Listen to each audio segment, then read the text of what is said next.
When I first got into the death care space, I was meeting with a death care exec, and he told me that this thing that we do, it's a sacred thing. That's when death care execs were actually people from the industry, but that's another story. Uh, then I once sat with Edmund Ford, Sr. in Memphis. The Ford family in Memphis probably has 5 to 6 funeral homes currently operating. So they're not just talking.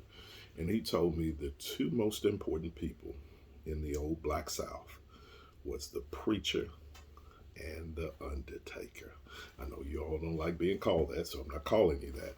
But it's just showing that how important what you do is. You know the secrets of the city.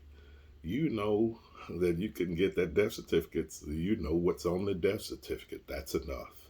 You know what everyone else is alluding to, but you know the truth. You know that Mayor so and so really isn't Pancho's dad, or that Mayor so and so is Roisha's daddy. All the stuff that the general public doesn't know, you know. It's a sacred thing, yet you can't talk about it. You're in conversation after conversation in the streets, and you hear things in the barber shop, and here you are with all of the information, and you can't say anything because you found out through your time in the industry. The thing that you do is sacred. I know that everyone says that you need to have an MBA, an executive MBA, and you need to have Ivy League status. But if you stay in the industry long enough, you'll see people that have every last one of those, and they don't have money to funeralize mama. So look, you're doing a noble thing. It's a sacred thing. It's something that you can be proud of. Let everybody else be transactional, but you're in this to build a career. If you do well enough, yes, the funeral home across town has nicer cars. Yes, the funeral home across town has a nicer building.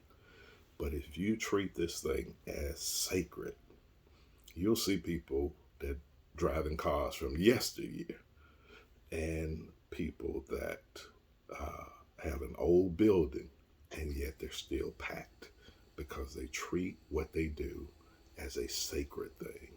If you treat it like it's sacred, it'll treat you back like you. It'll give you the rewards of treating it like it was sacred. Look, stop crying about the cars. Stop crying about the locations. Stop crying about the advertising. Because the true way to get big in this business is to take care of the people, and relationships are tantamount to success in this industry. If you help them on the worst day of their life, they won't forget you when things get better. I'm respectfully submitting this to all of you wonderful, wonderful people in this sacred thing. I'm not talking like it's the mob, but it's a sacred thing. You're not selling used cars. You're not selling investment banking. You're not selling bonds and stocks, but you're in the business, the death care business. The thing that I always say this, and I'm going to preach it too, if you hadn't heard the cadence. Uh, I said that death is the elephant in every room.